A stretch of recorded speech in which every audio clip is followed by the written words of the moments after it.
फिर उसके बाद है IGF, ये जो हमारा यकृत है, इससे हमारा कौन सा हार्मोन सिक्रेशन होता है, ये भी हमारी एक्सोक्राइन ग्लैंड होती है।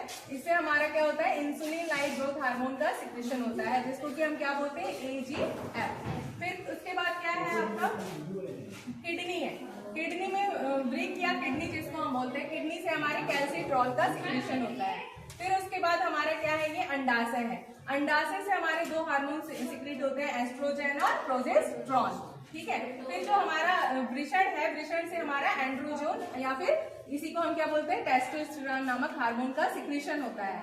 और अगर हम इस साइड देखें तो ये हमारा क्या है, अमाशय। अमाशय से मैंने आपको पहले ही बताया कि गैस्ट्रीन और ग्रेलिन नामक सिक्रेशंस होते हैं। और फिर अगर हम अग्नाशय की बात करें तो अग्नाशय जो होता है, इसमें ये जो होता है एक्सोक्राइन एंडोक्राइन बोथ होता है, ठीक है। इसमें बहुत प्रकार की जो सेल्स पाई जाती हैं। अल्फा कोशिकाएं जो होती है वो ग्लूकेगॉन का, इसमें जो सेल्स होती है ना उनको अलग अलग पार्ट में बांटा गया है, जिसमें अल्फा, बीटा, गामा और एफ सेल्स होती है।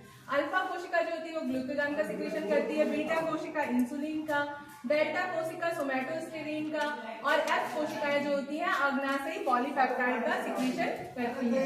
फिर अगर हम बात करें अधिवृक्क ग्रंथि का, तो ये कहाँ पाया जाता है, जो हमारा वृक्क है उसके जस्ट ऊपर पाया जाता है। इसमें मैंने सारा देखो मेल और फीमेल दोनों का बता दिया है, मगर अगर मेल होगा तो उसमें क्या पाया जाएगा, वृषण पाया जाएगा। अगर फीमेल होगी तो उसमें अंडाशय पाया जाएगा, है ना। तो उसमें जो फीमेल होगी तो उसमें अंडाशय से जो सिक्रीशंस निकलती हैं वो निकलेंगी, और जो मेल होगा उसमें वहां से निकलेंगे, ठीक है।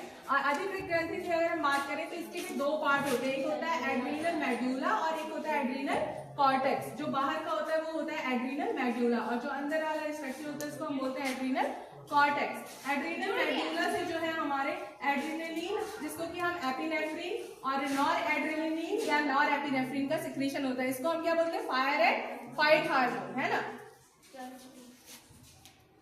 और फिर उसके बाद एड्रीनल जो कॉर्टेक्स है वहां से हमारा एल्डोस्टेरॉन और कॉर्टिसोल का सिक्रीशन होता है, ठीक है। समझ में आ गया। अब याद कर लेना सारा लिख के, ये कहाँ से कौन सा हार्मोन सिक्रीशन होता है।